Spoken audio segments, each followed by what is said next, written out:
PSSI tegaskan program naturalisasi tetap berjalan. PSSI mengindikasikan akan terus melanjutkan program pencarian dan naturalisasi pemain keturunan untuk memperkuat timnas Indonesia.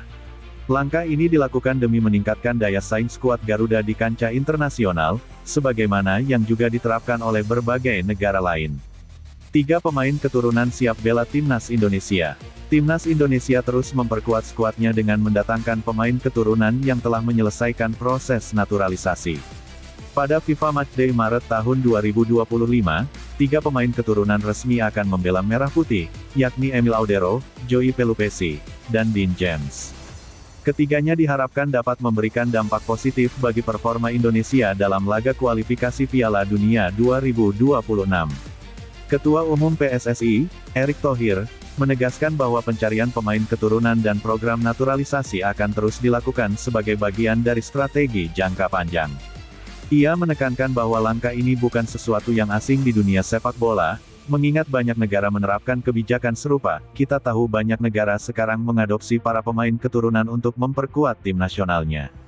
Kita bisa lihat Prancis melakukannya, begitu juga Filipina untuk membangun tim perempuannya, ujar Erick Thohir pada Jumat tanggal 14 Maret tahun 2025. Kita lihat juga Lamine Yamal yang harus memilih antara Maroko dan Spanyol. Jadi, ini adalah bagian dari dinamika global sepak bola modern. Naturalisasi dan pembinaan pemain muda berjalan seiring. Meski PSSI terus mencari pemain keturunan yang potensial, Erick Thohir memastikan bahwa program pembinaan pemain muda tetap menjadi prioritas. Ia menegaskan bahwa naturalisasi bukanlah solusi jangka pendek semata, melainkan sebuah pendekatan fleksibel untuk memperkuat tim, bagaimana posisi pembinaan pemain sejak dini. Ya tetap berjalan, lanjut Erick. Tim U17 kita yang dilatih Coach Nova sudah menjalani pemusatan latihan cukup lama dan bertanding tanpa pemain naturalisasi. Tapi ada pemain seperti Matthew Baker yang memiliki darah Indonesia dari ibunya dan Australia dari ayahnya. Itu adalah bagian dari globalisasi. PSSI juga terus mengembangkan kompetisi usia muda seperti Elite Pro Academy (EPA) untuk U17 dan U20, serta turnamen Pertiwi dan Suratin guna mencari bakat-bakat muda dari dalam negeri. Erick Thohir menegaskan bahwa program naturalisasi bukan sekadar strategi percepatan atau quick win. Keberadaan pemain keturunan Indonesia yang tersebar di berbagai belahan dunia membuat PSSI tetap fleksibel dalam pendekatan ini.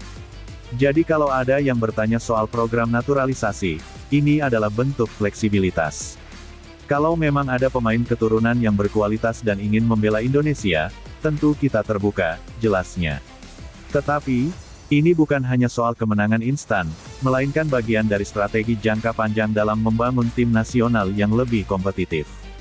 Dengan kombinasi antara pembinaan pemain muda dan pemanfaatan pemain keturunan, PSSI berharap timnas Indonesia dapat semakin berkembang dan bersaing di level tertinggi.